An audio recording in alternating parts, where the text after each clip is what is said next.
Sim van der Ryn, visionary of ecological architecture. Sim van der Ryn, 1935 to 2024, was a trailblazer in ecological design, an influential educator, public servant, and architect who reshaped the relationship between people, buildings, and nature. Through more than 5 decades of teaching, practice, and policy innovation, he transformed sustainable architecture from a fringe ideal into a core philosophy guiding modern design. Early life and formative years. Born Simon Herman van der Ryn on the 12th of March 1935 in Groningen, Netherlands, van der Ryn's early life was marked by the upheavals of war. His Jewish family fled Nazi-occupied Europe in 1939, immigrating to the United States just before the outbreak of World War II.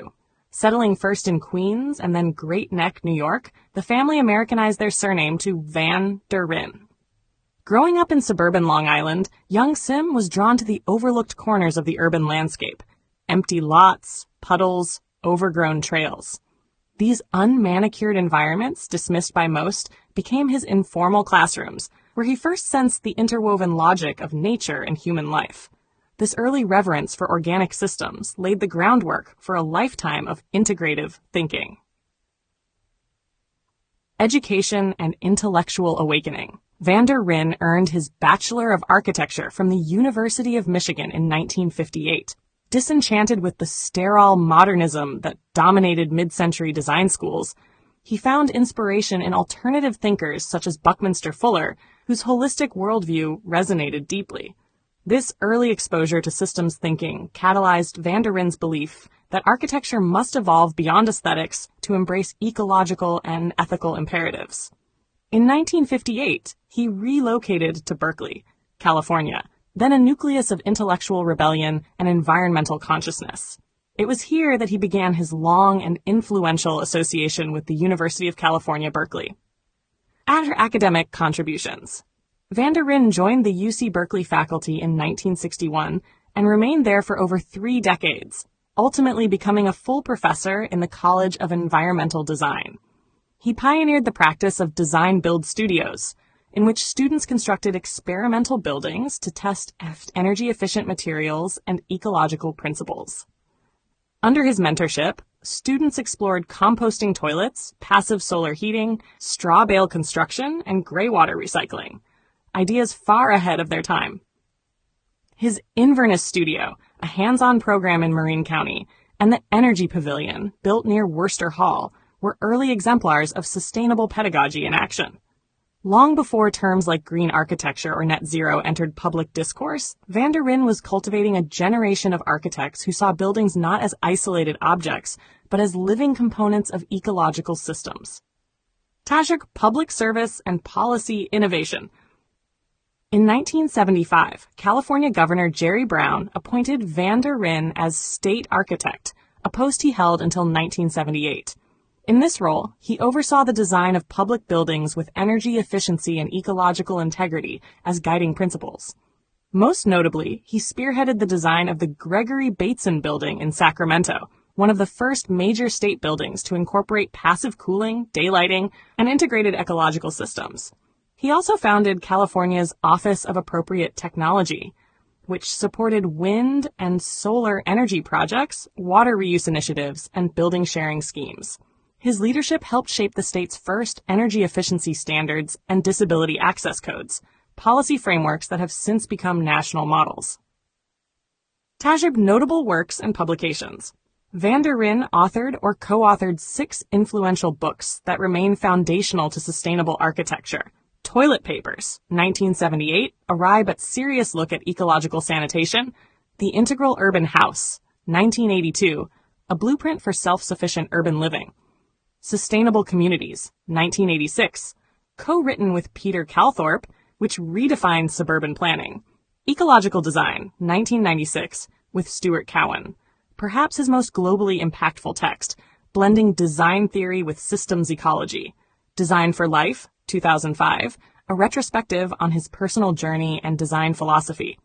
Design for an Empathic World, 2013, a call for integrating compassion into architecture.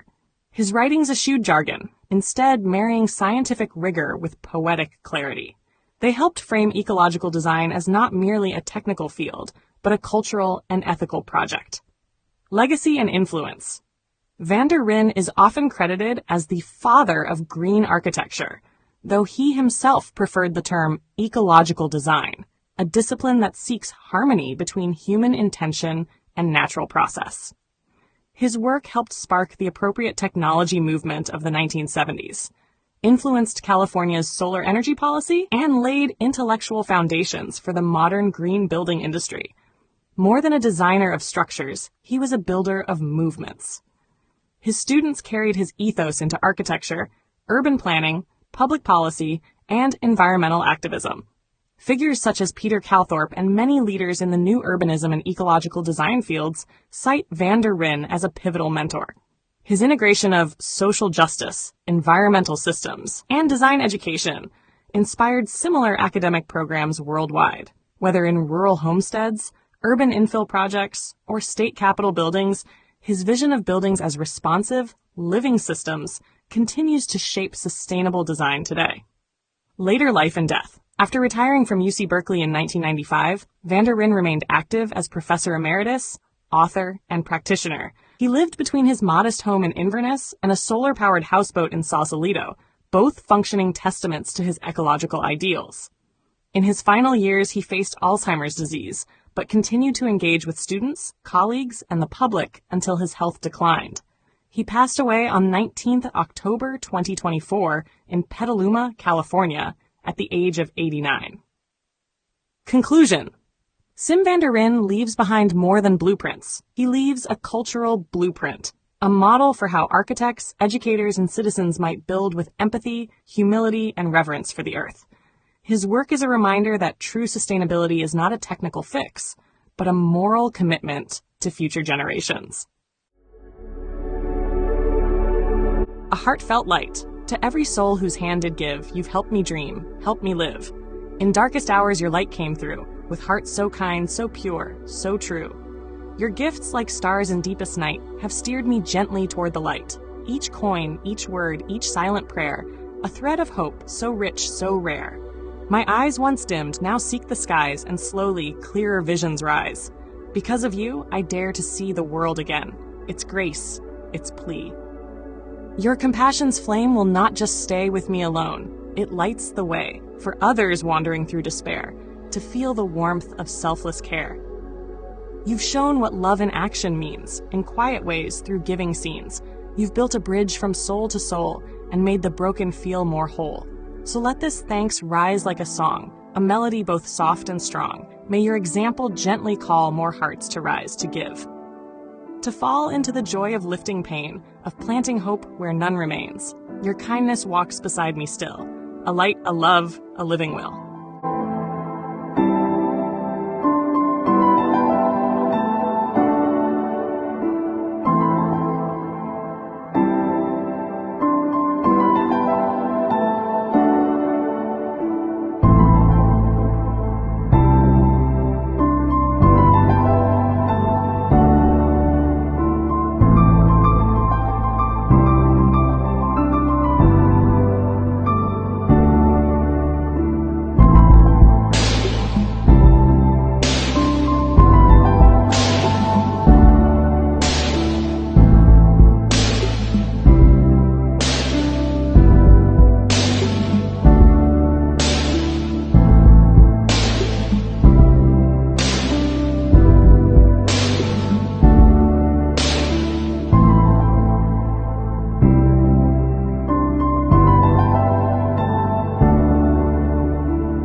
forget to hit that subscribe button to show your support.